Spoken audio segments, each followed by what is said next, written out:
Ya ulun minta 800 Pak. Soalnya pun ulun nih ulin semuanya lantainya. Viral, pemilik rumah kayu yang ditabrak kapal tongkang minta ganti rugi 800 juta rupiah. Beredar cuplikan video pemilik rumah kayu yang ditabrak kapal tongkang minta ganti rugi 800 juta rupiah menjadi viral di media sosial.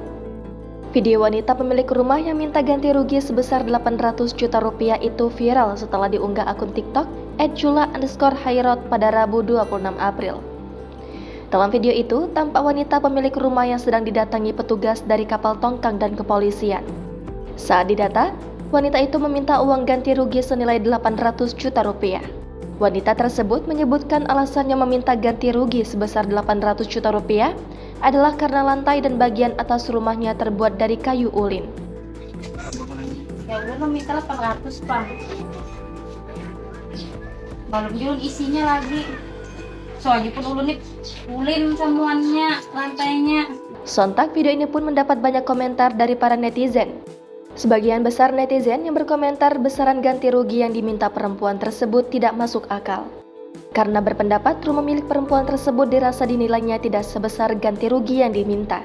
Seperti diketahui sebelumnya, sebuah kapal tongkang pengangkut batu bara menabrak beberapa rumah kayu milik warga di Desa Keladan, Kecamatan Candilaras Utara, Kabupaten Tapin, pada Sabtu 22 April lalu. Kapal tongkang itu milik dari PT Rimau Bahtera Shipping dan PT Batu Gunung Mulia Energi. Total ada 35 rumah dan puluhan perahu milik warga yang ditabrak kapal ini. Diduga kapal lepas kendali akibat angin kencang.